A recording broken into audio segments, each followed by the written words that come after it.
واحنا ما شاء الله هاي الميزانيه كلها على برقبه عبد الله الخلاف مسكين. هو يوميا طالع يا ناس تبرعوا يا ناس تبرعوا، حتى بالكاد نمشي مصاريف القناه ثقيله يا اخواني، تاخذ مصاريف هائله، مصاريف هائله يعني صدق كسر ظهر بمعنى الكلمه. وبالكاد قادرين نمشي.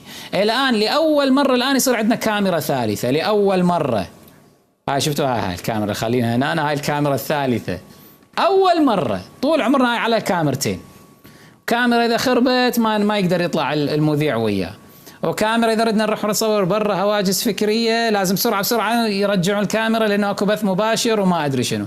هسه اخت ام علي جزاها الله خيرا الكويتيه اجت تبرعت، انطت 10,000 باون اشتروا كاميرا اول مره. هاي قناه فدك الحمد لله يصير عندها كاميرا ثالثه. يعني قناه فدك بدت بكاميرا واحده، بعدين بعد سنه ما ادري ايش قد صار عندنا كاميرتين. هسه بعد 3 سنوات من البث، مو 3 سنوات صار لنا، 3 سنوات صار عندنا 3 كاميرات، كل سنه كاميرا.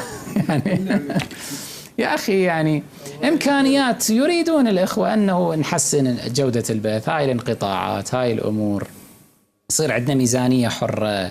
ايش قد كم مره اقول يا ريت الان واحد من المتمولين من الاغنياء لله عز وجل يجي يشتري لنا عمارة عمارتين بلندن، يوقفها وقف شرعي، يقول خلص يابا هذا وقف للمسجد والقناة والهيئة ونشاطاتها التبليغية، وقف حتى نرتاح.